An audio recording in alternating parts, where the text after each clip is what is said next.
Retro anime. How did we find it? How does it hold up? Unpacking the ins and outs of being an old school nerd and proving that 80s kids can't remember a damn thing right. These are the mindless midlife musings of the anime nerd.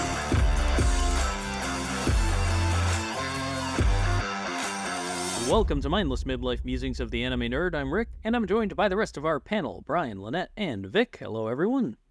Hey, everyone. Missed you guys. Oh, we missed you too. In today's episode, we travel across dimensions to help Hitomi and Prince Van on their journey to unite Gaea and thwart the evil plans of the Zaibach Empire as we suit up for Vision of Escaflowne. The Vision of Escaflowne is a Japanese anime television series created by Shoji Kawamori with Sunrise Studios and directed by Kazuki Akane. It premiered in April of 1996. It was subsequently released in the West on VHS by Bandai Entertainment in 1998. In 2000, Saban Entertainment did that thing they love to do where they tried to localize it and edited the shit out of it, dubbed it, and tried to release it, and it got canceled after 10 episodes. Bandai later got their shit together and re-released the entire series unaltered on DVD with English dubs in 2002. The series follows a high school girl named Hitomi who finds herself pulled from Earth to the planet Gaea when a boy named Van appears on the high school track while battling a dragon. Just a typical school day for us. I just love how we say this. Like, sure, it's normal. Yeah, you watch enough anime, you just go, okay, that tracks. Right, yeah. You're like, none of this seems wrong. Yeah. She's then beamed over to Gaea, and she's caught up in the middle of a war as the Zaibach Empire is attempting to basically control all of Gaea.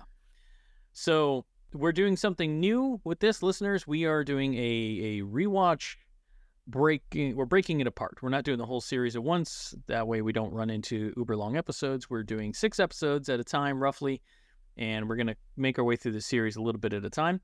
So today we will be covering the first leg of the Vision of Escaflowne, episodes 1 through 6. Dun, dun. Yeah, we learned our lesson with Evangelion before. Oof, yeah, we sure did. So the series was created by Shoji Kawamori of Super Dimension Fortress Macross fame. He also designed Optimus fucking Prime, did Genesis of Aquarion, etc.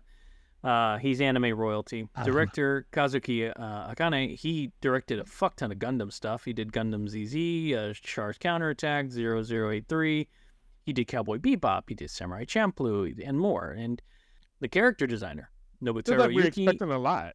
Seriously, Nobuteru Yuki is a character designer. He did Maken-Ki, Xenosaga, Battle Angel Alita, Angel Cop, Record of Lotus War, and the Bionic 6. For those of you old enough to have ever watched that series. And what did he do? What is it? Was it role He's again? the character designer. So he took You know what? Now that you say it, I can Right? see a lot. I can see it. Yes, I can of see course. Yes. Music composed by Yoko Kanno of Macross Plus and Cowboy Bebop fame. It's honestly it was an all-star group of A-listers that decided it's like a dream team. Yeah, they came together to make this sci-fi fantasy anime. It's the best way I can describe it. Sci-fi fantasy anime. How do you think they do it? Like, this is the 90s, so social media and maybe did they just run into each other? And like, how do they do it? Oh my gosh, I'm at the question mark. I have an idea. Well, yeah, I mean, like some of this stuff, like they got to have them on speed dial, right? Like Kawamori and Yoko Kanno work together on Macross Plus, so there's that connection. And Nobuteru Yuki, the guy's done so much character design. You know, it's anime. It feels like the anime industry is like a tight knit group of if you know kind of people. Yeah, you just call them up real quick and say, "Hey, I'm working on this. You want in?" Right. 6 degrees of separation. Like, It was one post-work trip to the bar, 6 sake bombs later, and you have the tale of the Vision of Escaflowne. Thus, the Vision of Escaflowne was born. No, it just makes you just think, how the hell did we get to Butt Attack Punisher? Those guys were sitting at a different table. They were different. Those guys are 20 sake bombs in and 5 tequilas later. What happened is on the way to the bar, somebody walked past the red light district, saw something in a window and they went, whoa, and they came back and told people all about it. Got squirreled. Okay, Oh, man. So, back to Vision. So the Vision of Escaflowne. It's, there's, it's, before we do the episodes kind of breakdown, there's some things that I wanted to discuss. And I guess we can probably do it as we go. So this episode, episode 1 opens very nonchalant, girl in high school crushing over a guy. She runs, it's like a thing, and she accidentally runs into another dimension. No big deal, happens to all of us. Just ran so fast, you either go back to 1955 or you go to another dimension. So that's where she landed. You really just go back to the future on them? Just a little. Oh my god! Once those sneakers hit 88 miles per hour, so she maybe 8 miles an hour. Just 8. Yes, visions of Escaflowne. Literally, the first episode, the first 5 minutes, she has a vision of Escaflowne. Right? They're doing the thing. They're doing the thing. What they say? She's doing the thing of the name. She's doing it. It's like, roll credits. We're done. We don't know what it is. Honestly, at first, the mecha designs had me a little thrown because they're more like power suits, which is kind of an interesting thing. But they gave me a big 5-star stories vibe. Like, the build of them felt very 5-star stories, and that's not necessarily a good thing. Like, I wasn't excited about that fact. But the more I got used to the mecha, the more I was into. And then by the end of episode 6, I was like, oh, yeah, that's pretty cool. I ain't gonna lie. So now, I have to admit, I think that this opening credits, do a pretty good job of setting the bar kind of high. Yeah, I agree. I do. Like, I just think when it comes to music, how you can feel how music is supposed to swell into like an open expanse. It feels like it's going into a cavern. And one of the best ones that does it is when they're trying to show exactly the scale of the beast of the things that we're dealing with. And I have to say, it's just the Jiraiya dies in Naruto, right? And the music that they're playing in there, when the beast summons, all crashing, it's like a slow, but you can tell the power is being generated. Right. They do that same thing in Vision of Escaflowne during the entire credits, where you see the two guy molests. Am I saying that right? That's right. That's where I'm going with. That's what I'm going with. That's what we're running. Guy molests. Where the two guy molests are just clashing their swords. Yep. I'm like, okay, all right, here for it. I'm going to give you just enough of my attention until I see one of these sword fights. Right. Yes. Yeah. There was a lot of that for me. So, not knowing much about the Vision of Escaflowne, because I didn't see it when it came out. It was just it came out in the late 90s. Or mid to late 90s, and I had already moved into the different types of anime. Like I wasn't looking for it. It didn't land with me. I just missed it entirely. So this was my first time with it. And I do.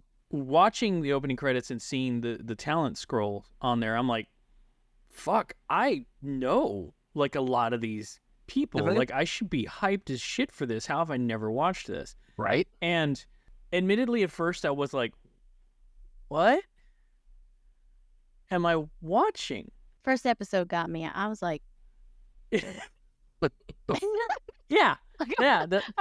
watching it. I'm like, the blank stare of confusion was a little bit of what I was doing, but it has grown on me. So after the first 6 episodes, I got to say I am in. Like I'm in. I want to ride this to see this through to the end. Feels like a mecha jambalaya. That's a great way to describe it. It's like you're going for a certain type of cuisine, right? Like you say you're going Mexican or Cuban, right? You would say that's what we're doing. That would be the Mecca, right? It's the category of film that you're supposed to be in, but then they put the fantasy aspect into it. Then they open up the cabinet like, let's go ahead and grab this and put a little bit of wings for some reason. Right. It's just a little bit of dragon, a little bit of sword. It's gonna be great. Yeah. It was very much that, Brian. I agree. That's the thing that made it initially very weird for me. It was like, am I watching a sci-fi anime? Am I watching a record of Lotus War? What am I watching? And trying to figure out what the genre of this was going to be. I'm pleasantly happy to say that it subverted my expectations because I didn't know what I was watching and I didn't know I needed a sci-fi fantasy mecha anime. And yet here I am. Right? It's like, hit a little bit of Gunbuster, a little Rick and Lotus for. What else do we need? And it's let's sprinkle a little Panzer Dragoon on it. Dude, it's in my notes. We're going to get to that, goddammit, because that was fucking baller. All right. So yeah, it's all of that. And I was like, okay, well, at first, I really didn't like any of the characters. I did not like Hitomi. She annoyed the shit out of me. I'm going to run really fast so you'll kiss me. I'm like, really? Come on, girl. Yeah, I still don't. I'm still not. Come on. Still not feeling her. I don't really. I have to admit, I've stayed still for a good portion of my life. I'm not the most athletic. It would have worked on me. Well, you're going to run to me. Okay. Look, I'm in. You've done it. You've done enough. If I can run fast enough, give me my first kiss. I'm like, oh man, come on, have some. Yeah, that was. Like he could have stopped there and said, "Hey, listen, I was in." Right. How about we just don't do the run and we just like let's go get dinner. Yes. Right. Yeah, it was a very. I was like, something better happened. Right. I'm not gonna watch her run just so she could get a kiss. And I was glad when the dragon fell out. I was like, exactly. Finally, thank you. Like, she ran so hard she tore a hole in the fabric of time-space, and a fucking dragon popped out. Get it?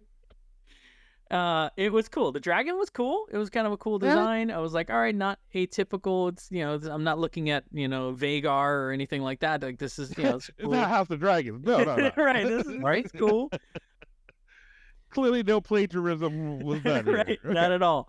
Von Fennell, the typical asshole royal punk kid. He's entitled. He's arrogant. He's reckless. He annoys the shit out of me, and I still don't like him. 6 episodes in, I'm still like, I don't know about this kid, man. Good. I felt the same way. I didn't know. I didn't know. I mean, I was like, are you sure he's the hero? I don't think he should be the hero. He's a little too douchey. Yeah. Especially because they introduce Alan like the next episode. You're like, this is the guy. Can we go with this guy? Yes. The blonde. Yeah. Very He's gallant. got that Alucard vibe. Yes, very firm in his beliefs, and will stand behind it. Like knocks the main character Van to the ground, and says, "You got to come on, you got to work yourself." He's got like lead hero written all over him. Oh my god, right? so much so. Yes, he's got. I walk down the street and I get all the girls. That's basically how it goes. He is the plot, and I was like, why can't he be the hero? I wonder how all this is going to age as we go from episode. I can't wait. That's what I love about this. Yeah, I don't know. That was the exciting part. I was like, okay, this dude's here. Yeah. Let's see him. Yeah. Let's see him save the day. Van can. I still couldn't get over the fact that his machine or mecha, whatever, was born from an egg. I was like, yeah, this Gaea is like a thing. I know we're gonna get there. I was like, okay, and then he stuck the heart of the dragon. Yeah. Into the Jello mold. Power source. And there you go. Boom. They got all that. He's Digimoned a robot. Yeah, the fantasy part of it, like the world building is. They do that thing where they like throw you in the deep end, and you're like, what? That's a robot. What are they calling that? It took me like 3 episodes to figure out that it's called a Gaea. And there's Gaea and regular Malefs. And regular Malefs are smaller than Gaea. Had to find that out. Like there's a lot of that. Like we're not going to hold your hand. You just got to come along for the ride. By the end of this series, you're going to know everything. You'll be fine. Hey, keep up. Yeah. And then all the cool fighters die. What's up with that? I was like, I was like, what is this? Is this X? Am I watching X again? Where it's Very So- clampish. They right? Yeah. they come through with the dragon and the asshole, and the dragon's like obsessed with Hitomi for some reason. Just like, I have singled you out for death, and just wants to get her. They don't really dig into that at all, other than she's just unlucky, I guess. Maybe she smells like good. I don't know. Dragon wants her. She helps Van Fanel survive, and Van kills the dragon, cuts him open, steals the rock from inside the dragon, which, as Lynette has just said, will power his mech, because that's just what we're doing. Just come along for the ride. This is what we're doing. Magical mechs. And then, for no apparent reason... Magical battery mech. Yes, Magical battery and then mech. for no apparent reason, Scotty beams them up, and they end up in Gaea. I think And- it's important that because of everything that we have gone through, Yeah. it just in life, we don't have to say Scotty now. We could actually potentially say this is Heimdall. This is fair. Fair. I'm with you. I'll go there. So you're very much thrust into this first episode with all of this fantasy and all this stuff, and you really don't know what the hell you're getting into. Just you're confused. At least I was. And episode 2 starts off, and then you realize just how much fantasy they're going to start pushing on you, because we got animal people talking to Prince. Brian takes issue with the animal people. No. I don't take issues with the MO people. That's never my issue. Go on. Just one in particular. Okay, let's do it. All right. Brian, I think we're going to be on the same page. I have questions. Okay, so Von Fanel and Hitomi arrive back at Fanelia, and they are greeted by a mass of people. Beloved Prince Von Fanel. Hey, he's a good prince. He's not a... Yeah. He was a douche. Yeah. But he's good to his people, apparently, because they love Right. him. Right. Especially this cat girl named Merle. I It's have like all they the said questions. meow I just and put L at the end. I have the question. I have questions. First of all, when I first saw her, my notes literally say, "Is that a cat girl? Is she wearing pants? Wait, is Nope. she licking the prince? Is she a pet? Does he fuck the pet? Like, what is Merle's? What is her role? Is she his? Like, I don't. She acts like he fucks the pet. Just Or she you know, acts like it. like just Yes. questions. That's all. I'm just confused. He But doesn't she do acts nothing. like she's too young to have Right. that sort of action. So Yeah, it makes a kind of At skeevy years. feel like At it's years. very like- skeevy. like Van better be 12 years Uh-huh. old. It's very skeevy. It's No, it's very cat wrong. ears. He's actually 70 years old. She's actually 35. Uh, Matter of You fact, know, Dan's not the first I- person who's tapped that ass. It was very. I still have these questions, but I can confirm that by episode 6, I know for a fact she is not wearing pants, which just makes it Yes. creepier. just makes it creepy. He doesn't do. Yeah. He does nothing to clear it up. Absolutely He nothing. doesn't acknowledge it. He doesn't reject Yep. it. He just kind of, like, she starts grooming him, and he just Yeah. stands there like, And he's like, this okay, is a this Tuesday. cool. Yeah. Yeah, I don't know. It's a thing. We'll see how this progresses. Right now, it's creepy. That's all I'm saying. I'm just like, it's not great. So we find out the rock he took out of the dragon is called Dragonergest. Basically, they wanted a fancy way to say it's dragon energy, so they Okay. invented a word. And it's hard Um, to say. I'm actually Yeah. okay with them inventing a word. I'm fine with it. They invented a lot of words for this anime. I'm cool with it Oh, yeah. because You know, and the thing about it is, when you invent a word, you set the bar. You it's like an etch a sketch to what we know yeah, of Yeah. anything. We don't have to worry about putting our own physics to it. right. So I'm okay with that. I do like that they refer to themselves as samurai. I thought that was kind of cool.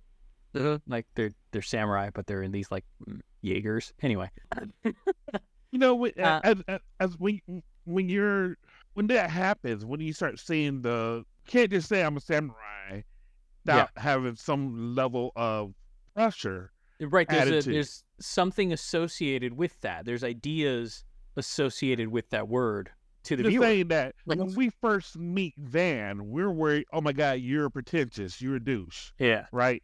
But then when you hear this, I was supposed to be a kid, he's basically Prince Samurai. Yeah. Yeah. You wonder why he has this level of heaviness on him. Yeah. Yeah. I mean, it was then that I started to give him a pass for being such a douche. Because he's got a lot on him. I get it. Yeah. The tech escalates quickly. First of all, we find out that they've got these Jaeger suit things, Melifs. And then we find out that the bad guys can camouflage. Right? Yes, they predatored it. They absolutely predatored it. And shit goes sideways real fast for Fanilia. They're having a coronation. So then you find out that the dragon hunt is part of his rite of passage kind of thing. It's, again, this world, it's not waiting for you. It's you're coming along the journey. You're going to learn the same way Hitomi does by just experiencing shit. You're just in for the ride. Yeah. So these enemy predators, they slaughter everybody. It's brutal. It's violent. It's gory. It's great. It's awesome. It's everything we love about anime. Uh-huh. The prince has to make his escape, and Bulgus goes out like a beast. He didn't even have a Jaeger, and he's gonna kill Jaegers because fuck yeah. And then again, Heimdall beams them up, and they're gone again by Fanilia. And you're just like, okay, this beaming thing is getting a little annoying. What's going on with that? Yeah, what's going on with that? Yeah. Yeah. So then that's kind of episode 2, and you're just like, you're left with this feeling of just a little curiosity. Is the beaming thing going to continue to happen to her like every episode? Like, 'cause this could get old. But it's like a quantum leap type feeling. It really did kind of feel like that. It's all good because episode 3 was the gallant swordsman episode, and this is where we're introduced to our favorite Alucard wannabe, Alan. But before that, we're introduced to Mole Man the Molester, who shows up, tries to, like, just sex trafficker too, makes things very creepy very quickly. If Merle didn't creep you out, Mole Man's gonna creep you out. And he looks creepy. They don't hide it. They just say this guy's weird. Yeah, the guy's just the worst. It's like if they took that Moriarty character from Disney's Atlantis and they just ramped the creep up to 11. Like this guy. So Alan the Alucard, he comes in, he saves Hitomi. Hitomi sees her boyfriend back on Earth, which is something I didn't really get to touch on. I don't remember if it was this episode or the previous episode. I appreciated that they took a beat to show that the characters had to go explain to her mom she's gone. Yes. Like it's but not her one mom of those. Was cool with it. Her mom was amazingly calm, but it was one of those things where, like, at least they took a beat to explain that half of it, because a lot of these fantasy stories, you disappear to a fantasy world and nobody thinks about how the real world's reacting to you suddenly being gone. Hey, no one cares. Yes. Like, I thought that was cool that Amino and her friend was just like, son of a bitch, what do we do now? It's like they're showing that time is progressing. Yeah, showing that exactly. Time is progressing. Yes. Like, nothing. When you look at like Chronicles of Narnia, find out they whenever they leave to go to Narnia, they'll be returned right back to the time they left. Yeah, and this is definitely not the case with Hitomi. Yeah, so it's interesting, and I do love the idea of Gaea, that this planet that exists in conjunction with Earth, but not in view of it. Like, it's that whole. I like that. I like looking up and seeing Earth, and they're like, "You're from there? Tight. That's cool." Like, it's an interesting concept. I appreciated all that. Feels like Earth is out of shift or out of phase with. Yeah. They're out of phase with Earth. Yeah, I dug it. I was into it. Yeah, that was cool. Anyway, back to this Alucard thing. Vaughn tries to start shit. Alan schools him. It's excellent. It's everything I wanted. Basically, it's just the hero's journey. We're going to find out that Vaughn has a lot of growing up to do and a lot of, skills to gain that he does not have. It's at this point that we're introduced, or does he? We're introduced to the villains of the story, the Zaibach Empire. They really start bringing in these characters in this episode, and we get Dillendow and the Emperor, Dunkirk, or whatever his name was, and Fulkin, who is very important in a very telenovela kind of way, but you don't really find out until another episode or two. That is definitely a very soap opera. Oh, so very much. So we know we can take bets on what the reveal is going to be. Right. We know what it's going to be. That's it. Yeah. It's like, whatever, it's fine. Hitomi has this problem. She keeps dreaming things. And when she dreams things, they happen. It's not generally been a good thing for her. It's been a pretty negative experience, I feel. She's, had some issues. And this comes into play later. But in this episode, she has this is where her visions start to you start to see that this is going to be a repetitive theme going throughout. Anyway, the bad guys, they're upset. The dragon slayers or dragon failures. Dillendal is displeased. Dillendal is going to be the absolute pain in the ass character. He is the Malfoy of this series. Like, he's just going to annoy the shit out of me the entire time. Sure. And I'm ready for it. Anyway, cool note. Alan's Guy Malef is called Shirazade. I thought that was a cool name for Guy Malef. I was into it. It's like, all right, that's cool. And in this episode, they really get into the sort of the technical design a lot, which I thought was fucking peak. I loved watching Van suit up into EscaFLowne, and like you see how everything works, like the mechanical idea of it, and I loved all that. I thought that shit was awesome. I kind of felt like it's almost steampunky. Like it's like yes, a little bit. I would say a little bit more. It felt more. If anything, it felt more like Atlantis, as you were alluding to. Yeah, absolutely, man. Yeah. No, it's not like they had. It's not like it's all the kinks aren't worked out yet. They have to use some type of wood material. It's neat. Like I dig it. The suits are great because they're like suits of armor. Like you're not encased. You can't go submersive with it. There's still like an opening. Like you're gonna go jousting later. So it's very interesting design. It really is. It took me a little bit to get used to it, just because again the shape of these things felt very 5-star stories, and I just still have issues with that anime. Nevertheless, Alan and Van have a duel. It goes about as well as we expect. Somebody who just got his guy left. Just somebody who's a fucking knight. Right. Well, the dude said, I got EscaFLowne. That's like a little kid running around with Excalibur thinking that they could take on the world. I mean, that's pretty much what he was like. He was like, I got Excalibur. And then you fight an actual knight, and he goes, dunk. Okay, now you don't got Excalibur. What you gonna do now? Do you even know how to use that thing? Yes, the pointy end goes into the other man.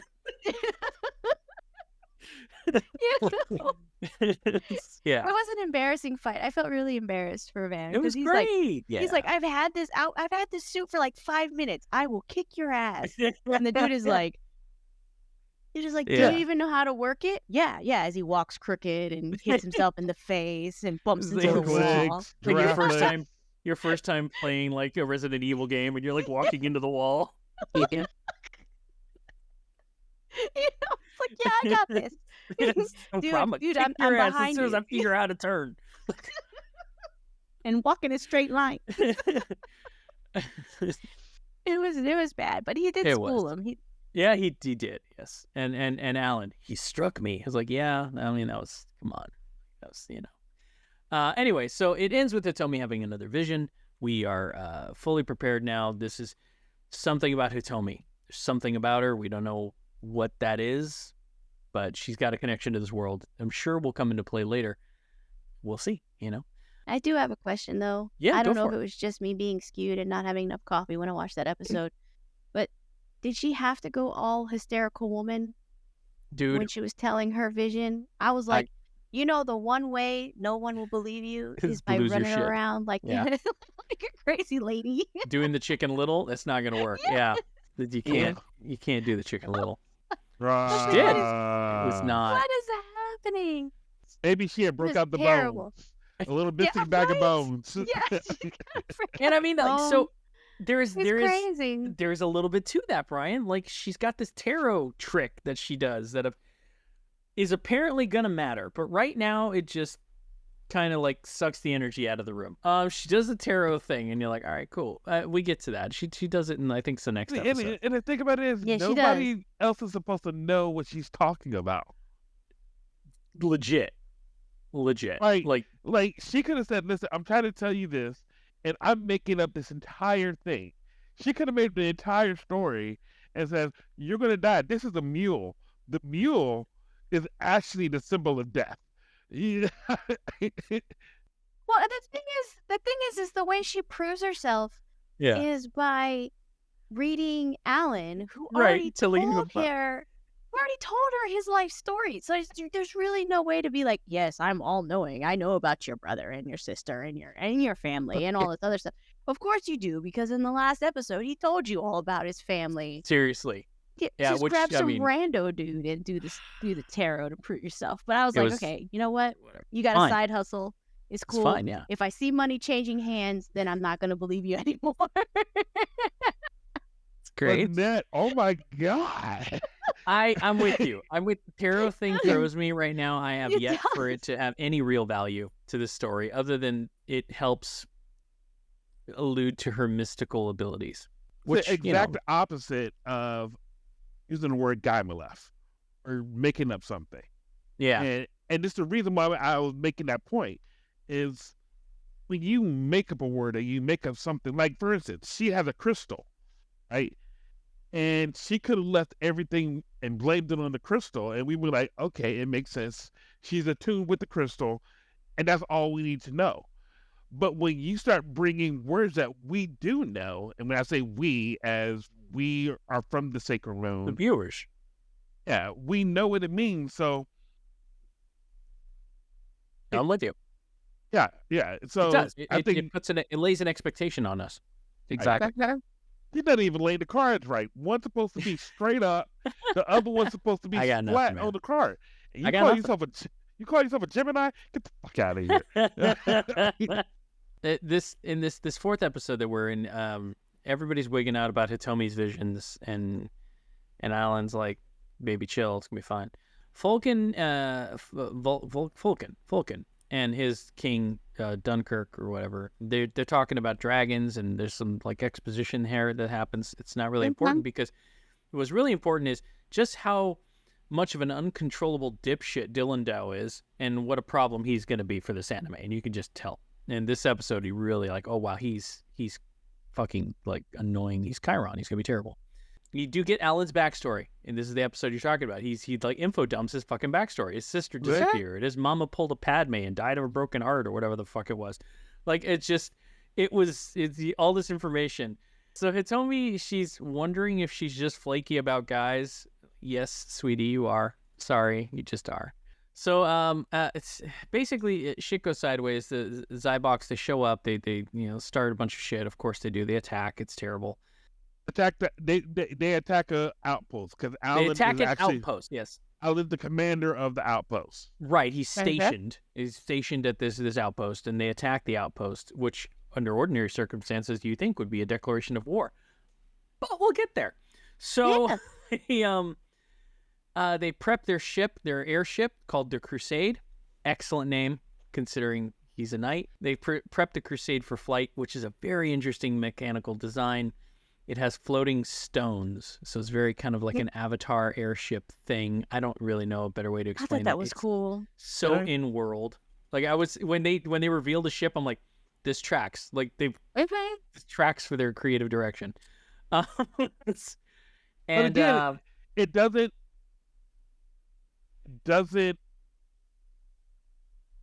They don't even take a beat to explain how the ship flies. You just see this ship with two giant fucking boulders attached where air balloons would be. And that's it. And then literally, I think it's like the next episode where they say something about levitation stones. And you're like, oh, that's what those are. Okay. Because the enemy is hiding in the levitation stone forest or whatever that thing is called. Right? Yeah. Well, again. It's a fucking Gaea left. It's a Gaea left. That's it. I can take it for face value because I have I don't have anything holding a candle to. Absolutely. There's no real world logistic that you can't physics it. Like there's nothing. Again, I was in. I'm like, this is some wild never-ending story level shit, and I'm in. I got every rock I see. I'm like, I know. Doesn't float. They don't float. Doesn't float. Yeah, do. The Zaibach attack starts, and Alan does the smart thing, wise beyond his years. He withdraws, and Van's all pissed because he wants to go in guns blazing, and everybody, you expect that from him at this point. And I love the line that Alan says: "A samurai gives his life so that others may live." Like telling him the value of your life in war and where it matters. I loved that. I thought that was really great because it's just every young idiot is so so quick to be like the cost of war. All this is like it's more important that you live. And yeah, Venus Wars could have really used Alan. They really could have, yeah. They could have used Alan a lot. It was very much so. So the outpost burns as our heroes flee, and then we find out the Zaibach Guy Malefs can fly. Well, that sucks. Yep. That was unfortunate turn of events, and everybody's like, they can fly. Cool. Yeah, they have levitation stones in them. That sucks. It's like they can cloak and fly. It's like, and then this is the moment where I said I'm in. And it was Vaughn gets an Escaflowne, and holy fuck, the damn thing transformed into Panzer Dragoon. right? It was a fucking mechanical dragon thing, and it was fucking great. And it was this O Fortuna ripoff music that was playing in the background as he's taking off in this thing. It was awesome. It was awesome. It was everything that I hope this anime continues to be. I was like, that is baller. I loved it. No notes. Yes. It was a cool thing. It transformed into a fucking dragon. You could say a lot about Transformers. That was... Like, you can see Alan like, Shirazade, what the fuck?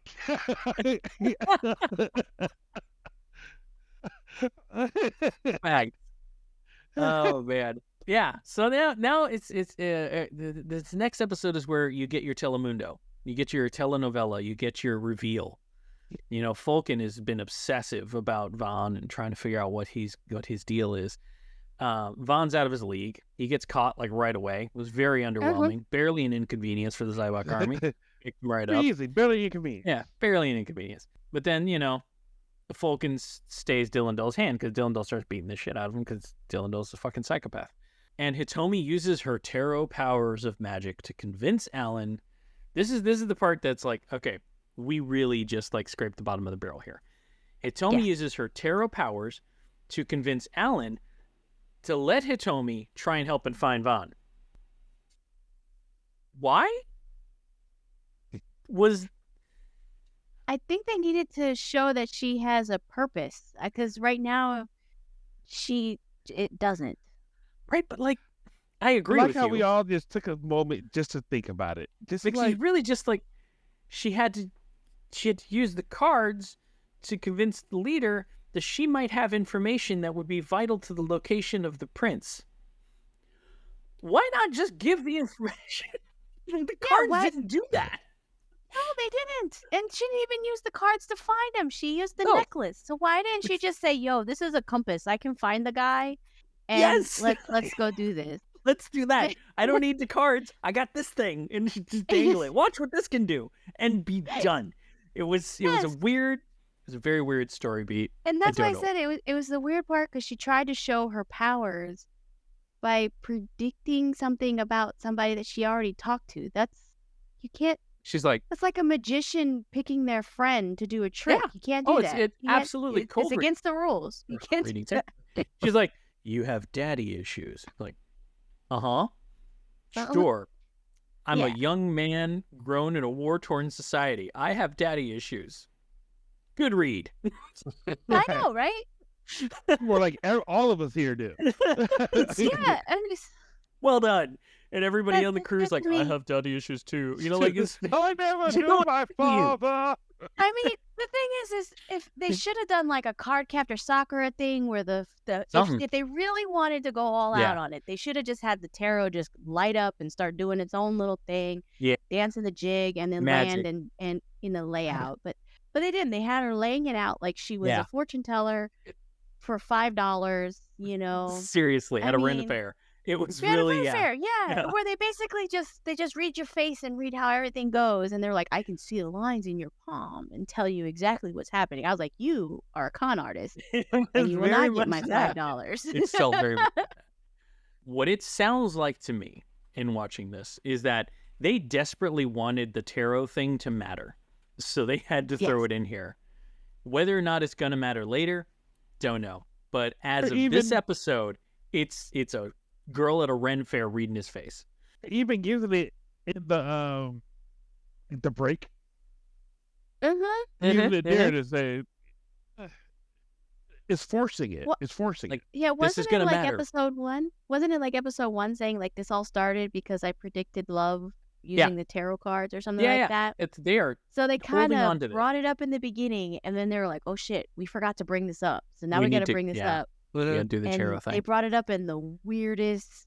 I hope way that this has more weight to it later. I hope that this becomes a bigger thing, because right now it's just a distraction. It's a call me now.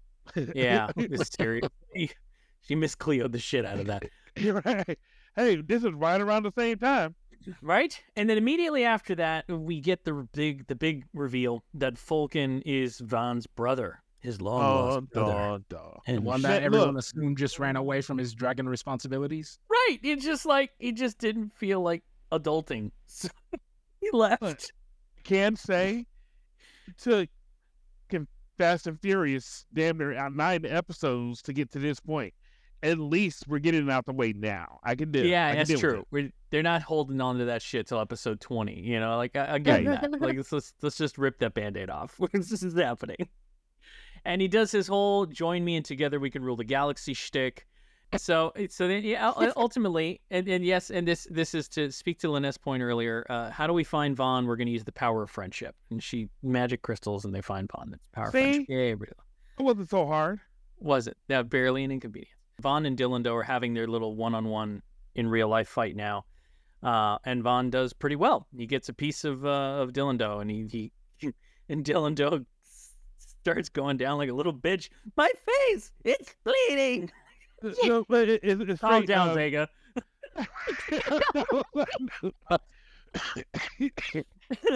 Very, very vain. I was like, really? Yeah. He's not fucking Alan. Right. It's not Alan. Yeah. If Alan could, I could get why Alan would be upset. Dill's not Alan. Yes. Oh shit! But anyway, it's great because I love that. It just fosters more of this hatred between these two characters, and I'm in for it. It's gonna make for great stuff later. I'm sure of it. Because he goes crazier and crazier. Yeah, and it pays off already in the very next episode, episode 6. Oh yeah, where he's just off the deep end. The Crusade arrives in Asturia. I had to write the name down because I would never remembered, and they were immediately introduced to Prince Milerna.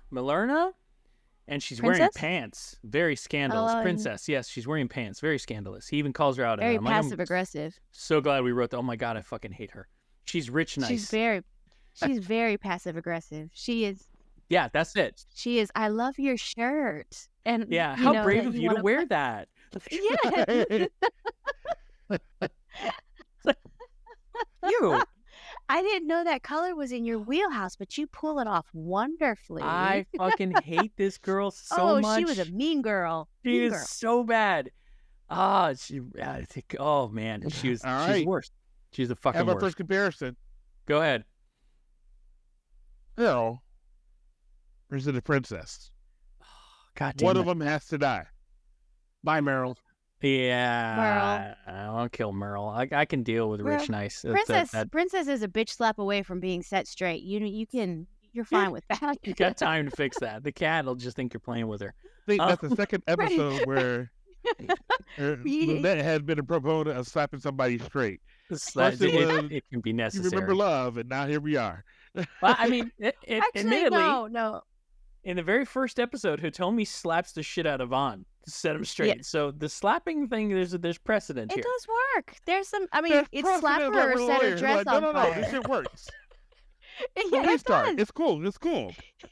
It's an anime reset, but it really is. It really is. It's bitch slapper or set her dress on fire. You gotta figure out which one you want to do. What level? I'm with you. I I feel like if Alan's the one that bitch slaps her, that Millarna will get it together because she's got it hard for him. He does. Somehow Falcon beat them to Asteria. I don't know how he got there first. I think he must have traveled by map or something. I don't. Maybe Heimdall. I have no idea. But for some reason, he's already there when they arrive to make their plight. Okay. And he just got like wings, so. And it's like this whole thing. It's like, and I feel for Alan. He's like, guys, they trashed our outpost, and like, no, they're friends. In fact, we got to give them Vaughn. And he's like, what are you talking about? What is this? Nothing you were saying is making sense right now. Right? I just what? I'm the bad guy. I'm the bad guy. I'm the bad. And then we get. Go ahead. Yeah. It's like, what alternate universe did I arrive in? Are you serious? Seriously, like you just that's it. You rolled up. Finalia started it. Really? Am I taking crazy pills? Like. Is this the Matrix? Am I in the Matrix? And you feel for Alan because you just know he's the honest stalwart warrior, and he's gonna follow orders because that's his whole shtick, and it's just gonna be a thing. But it drove me crazy too. I was with him. Vaughn follows his brother, who's right now rocking the Dracula vibes hard, and is still continuing to try and turn his brother to his goals. Thank you for that. Why not? You're welcome. Goals. I could have. I know you did. Didn't. No, I wanted to, but I didn't. Thank Dylan is obsessing over his loss, and I fucking loved it. And I loved how just ape shit he went. He's like, I'm a shoot from here, and everybody's like, bro, that's like really far. Are you sure you want to? You sure you want to go? I get it. I'm just like, okay, like, sure, but like, are you sure? This is like, it's like 3/4 of a mile away. Like, you really want to? In between telling him to stop picking at it. Stop picking at it. Stop picking at it. Yeah, stop. He's never gonna heal if you don't stop taking. Oh man! And it's at this point that I confirm that Merle's not wearing any pants because she like leaps at Vaughn, and you get full view of her from under. And I'm just like, I didn't need this. I didn't need this. I don't like looking at my own cat's ass. I don't need to see somebody else's cats. Like, it was not for me. And I'm still confused about the relationship, and episode 6 did not solve any of this for me. It only makes it worse. But it ends on a cliffhanger. Vaughn rolls into the Colosseum in Escaflowne for a demonstration. And Alan's like, I know these guys. These are mercs. These aren't gladiators at all. And I'm like, is there a big difference? But apparently there is. And dun. Will he survive? There is the ultimate question here. Next week on Telemundo. Next week. Yeah, it was very much like that. So this anime, man, 6 episodes in. 6 episodes. I think we need to go ahead and do a vote. Yeah. Who are we comfortable continuing? Have they earned our continued viewing? I'm in. Yeah. I'm very curious. Yeah, I'm in as well. I want to see how this goes. It's hooked me enough. It's enough of a fantasy world that I'm like, I got to see where it goes. I got to see if tarot ever matters in this ever. Yes. I got to see if she finds more shit from Earth that random swap meets. Does she ever get home? Does she ever run fast enough for Hamada? Yes. Just, just the little things. I'm in. I'm not worried about Vaughn. I honestly don't care about Vaughn still at this point. 6 episodes in. Maybe I'll care about him later, but right now, yeah, he's not for me. I'm more of the Alan guy. I feel like he should be the one. He's got more character. Like he's already shown to be more chivalrous. I feel like it's going to be a Lord of the Rings type thing. Yeah, like Frodo is Vaughn. Yeah, but Aragorn. Everybody's all about Aragorn. Yeah. Like, these motherfuckers are wearing that.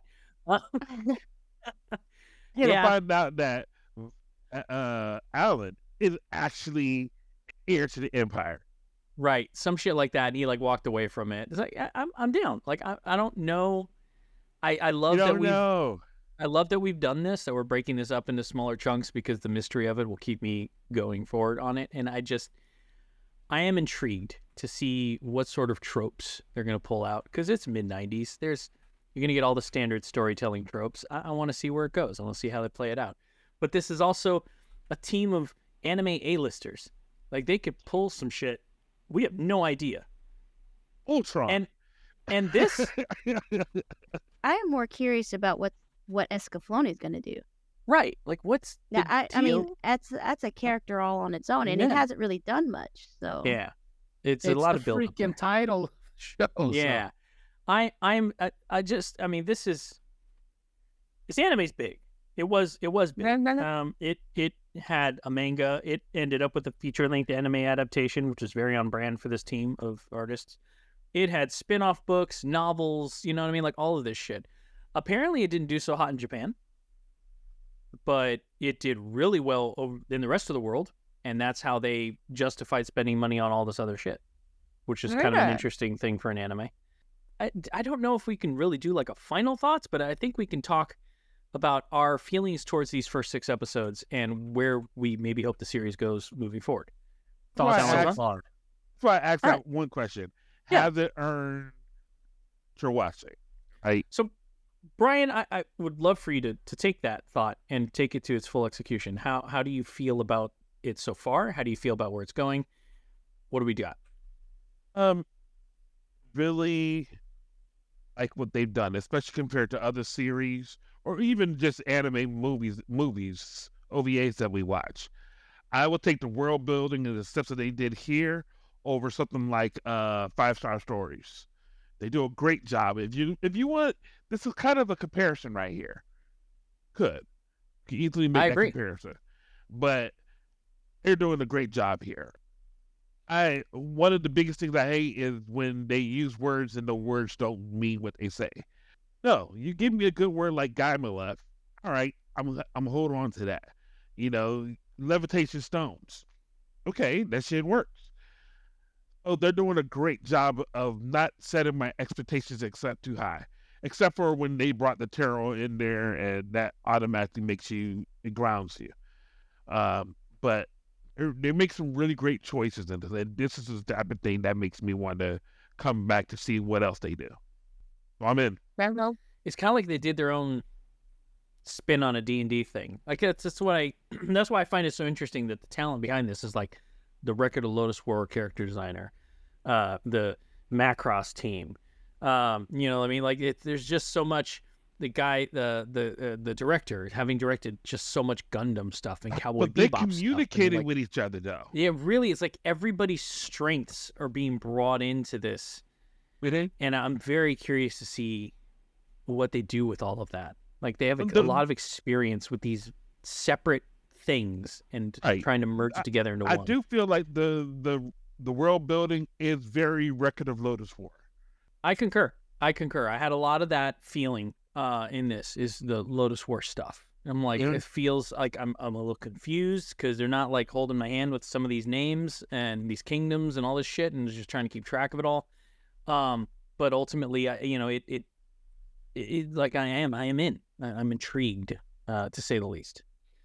Vic, why don't you go next, bud? How you feeling after these first 6? So I'm liking the way they did the pacing. So, we discussed it earlier. You're thrust into this world, you know nothing of it, and you're getting spoon-fed everything as it comes up. I feel like if they gave you world building the first 3 to 4 episodes, it would have probably ruined the feel of the series. Yeah, the pace would have been shot. Yeah, the way it's done, it's well done. You didn't need the first 4 or 5 episodes to explain the universe. It's just you're learning as you go along. So you're not getting, you're getting small info dumps here and there, but you're not getting some massive info dump that takes the first 2 to 3 episodes. Mm-hmm. You watched this before? Yeah, had you ever seen it? I've seen the movie. I actually got it in a box right over there in my closet, but I haven't seen the TV series. Yeah, I'd never seen the series. I only knew the name, like because you'd walk by Best Buy and it would be on the shelf. Exactly. And you're just like, whatever, and you kind of keep going. And so I'd never experienced this in any I capacity. had a disposable income back then, so it's like, oh, this looks interesting.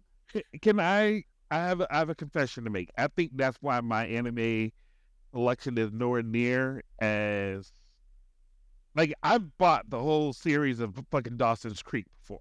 I did for fucking Friends. I never did it for anime because I never was able to get everything at one time. But that was kind of like the MO, right? Back in the 90s, like we discussed this before. You were lucky if you got episodes in order, Right. much less, finding the whole effing collection. Yeah, thankfully, once DVD started, it started becoming more mainstay. It's like, oh, you can get half the season at least instead of 2 episodes here. They would pump, they would pump more episodes into a disc, so it was a little more. You had more to go off of. And then eventually get full collections. Lynette, I know you'd never seen it. I'd never seen it. I think Vic's only seen the movie. But how do you feel about it? 6 episodes. I'm actually liking it. It's a very, like you guys, I saw the trailer, the posters that come up and you're like, I don't know, it looks too weird, looks kind of cluttered, doesn't look like it's something that I'm into, and then you just kind of walk past. So I'm actually excited that we're getting into it. Yeah, I'm with you. I not liking the main characters. I do know that the two are, but I'm curious to see how they go. I'm liking how Escaflowne, however you guys want to pronounce it, has evolved. You first see him as a hatched robot, and now you see that he can turn into a dragon. I'm waiting to see if he shifts into anything else. Yeah. If he's, I think his sword was cool. When he pulled it out, it starts off like this big, and then it goes. I was like, that's awesome. You know what I mean? So I'm actually more interested in the mech than I am in the main characters. I'm like, I don't care who's piloting this thing. This thing is cool. The fact that it turned into a dragon and was like holding its own heart in the palm of its hand as it was flying, I was like, if he starts shooting lasers or something out of that thing, that is going to be like the coolest thing ever. I can't wait. This shit's gonna happen. So that's that. It actually drew me in there. I don't like the cat girl. Mm-hmm. Cat girl creeps me out. Yeah, the Meryl thing is. I don't know what they're doing there. It was Merle's just got a dynamic that's making me feel icky. I don't know how that goes. And then give the ick. Yeah, and I think they're trying to distract you by bringing in the mean girl princess. Yeah. So, like, don't pay attention to Merle. Pay attention to this chick because forget about Merle right now. We know you don't feel comfortable with her. Pay attention to this one. So, I can't wait to see. I don't know. Yeah. Now, Brian, a question to you. Do you feel like, because you've brought this up in the past, previous episodes, the character trope of I want to be the best, the Ash Ketchum sort of character trope of trying to be the best at it all kind of thing. Do you feel like Vaughn is part of that mold?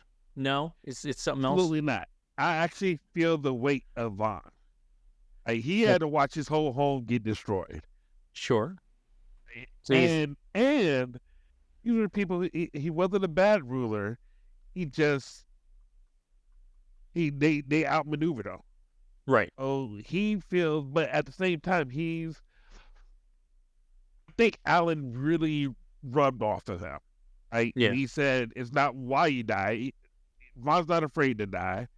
He's completely prepared, but he knows he has to wait for the right moment. And I think we're just going to continue to see more and more them coming into being. Maybe some prophesied. I feel more like Paul Atreides from him. Okay. I can see that. Yeah, he's hearing you talk about his situation does make me more sympathetic to his plight. It's hard to feel that way at first because he's so abrasive. And he comes off just very abrasive at first, and you're just like, how am I supposed to give a shit what happens to this kid? And only in his whole damn world comes falling apart crashing down around him. He loses his mentor. He loses his kingdom. Like, I get it. He's still a hard one to get behind now. Like, just a little Just a little fucking humility would go a long way here, kid. and believe it or not, I believe he's actually shown it thus far. Yeah. Alan really did a number on him. Yeah. He's definitely he's definitely very much like a role model, somebody that Van will aspire to be. As a matter of fact, you ever seen, they'll do it in video games where they give you everything. They give the main character everything. And then right after that, they completely strip it away from him. And he now has to build himself back up to that same level of violence and power. I think that's what we've done with him. You're like, look, you had a kingdom. You had, and not only that, kind of let everybody down. Yeah. What are you going to do now? Oh no, it's been intriguing, and I'm enjoying it. I really am. So, I think we're gonna wrap up for this one, guys. It's just stick with us, listeners. We're gonna keep going through EscaFLowne. Next episode, we're gonna tackle the next 6 episodes or so, and we're gonna talk a little bit more about it as we go on this journey. So, I guess it's gonna do it for this episode. So until next time, keep calm and carry on. We'll see you next time. You've just been privy to the mindless midlife musings of the anime nerd, presented by Geek Grotto. For show notes and corrections, or for general geeky fun, you can visit our website at geek-grotto.com. If you're listening to us on your favorite podcast app, please like, follow, and subscribe.